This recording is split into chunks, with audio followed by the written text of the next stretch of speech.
Hai teman-teman, saya Novianti Wulandari, peserta pelatihan dasar CPNS tahun 2021 PPSDM Yogyakarta Angkatan 20. Saat ini saya bekerja di kantor Kecamatan Bandungan di Kabupaten Magelang. Hari ini saya mau ngobrol dengan salah satu pejabat publik di unit kerja saya. Beliau saat ini menjabat sebagai Sekretaris Kecamatan Bandungan. Beliau adalah Bapak Haryono SPD MPD. Apa saja yang kita obrolkan? Ikuti ya.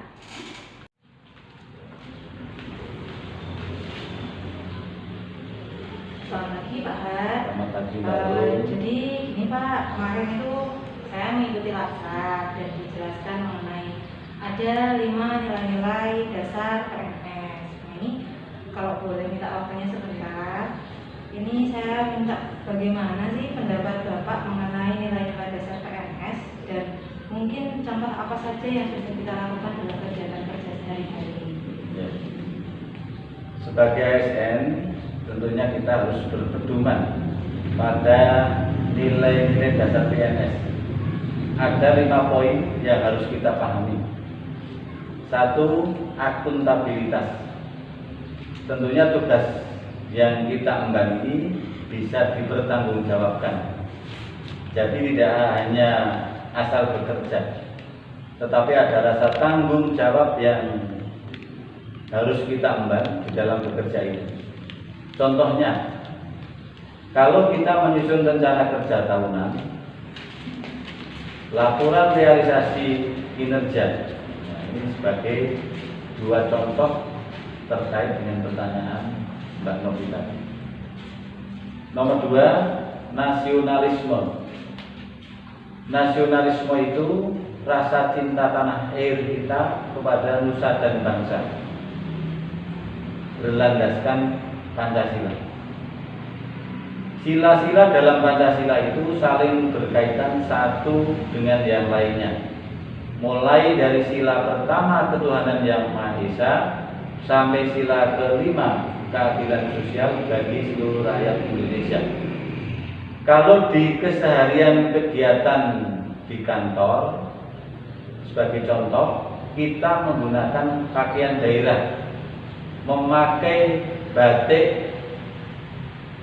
Contoh yang lain terkait dengan nasionalisme yang rutin kita sudah lakukan dan yang sekarang ini program Pak Bupati, kita mendengarkan lagu kebangsaan Indonesia Raya di setiap hari Selasa dan hari Kamis. Untuk hari Rabu dan Jumat, pembacaan Pancasila di unit kerja kita masing-masing. Kemudian yang ketiga, etika publik.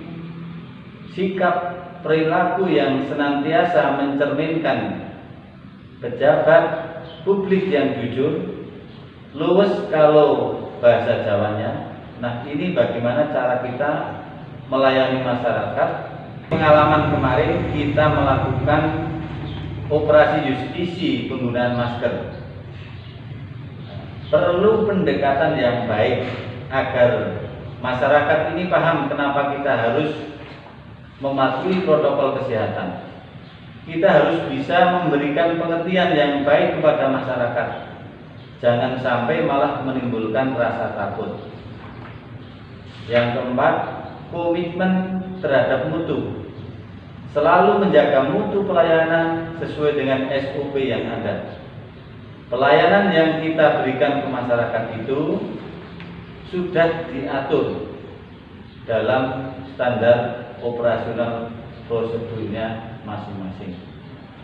Jadi seyogianya SOP ini menjadi pegangan kita dalam memberikan pelayanan kepada masyarakat.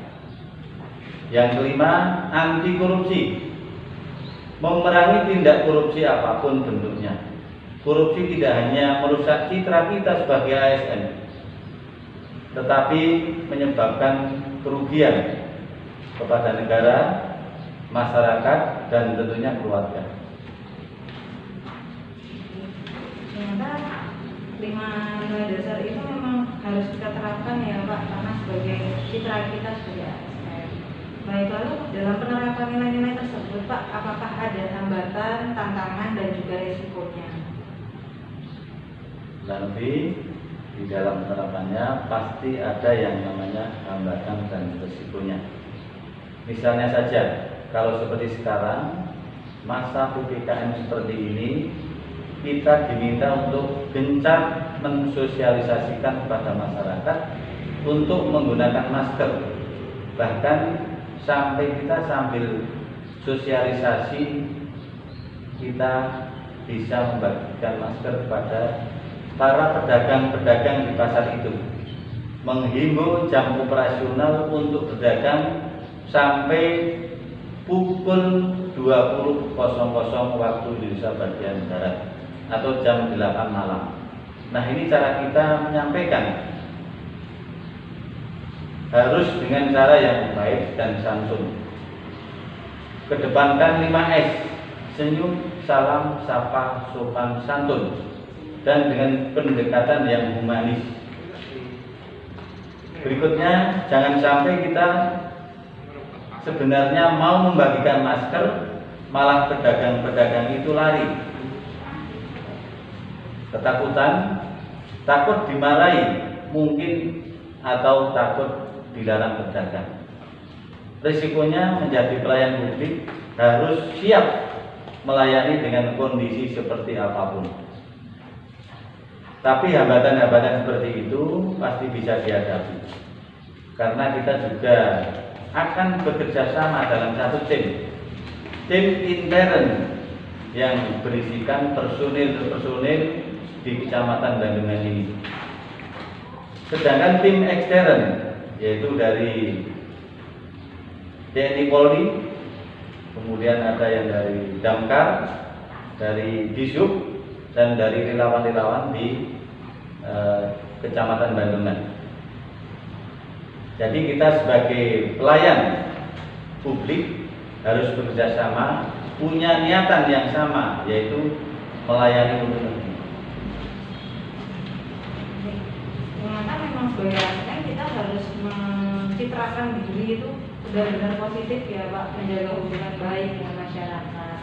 Baik, untuk pertanyaan terakhir Pak Haryono, mungkin ada pesan-pesan atau tips untuk saya bagaimana mempersiapkan diri untuk menjadi ASN yang baik?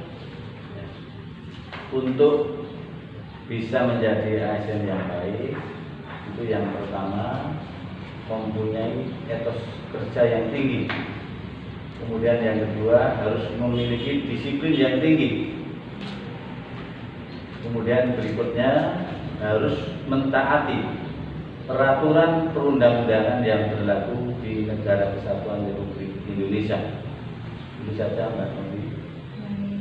Terima kasih Bapak untuk pesan-pesannya. Semoga nanti bisa kami terapkan di kehidupan sehari-hari.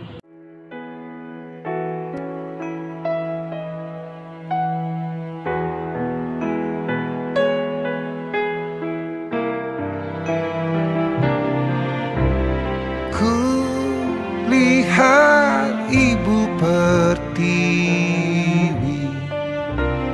kami datang berbakti. Lihatlah putra putrimu menggembirakan ibu.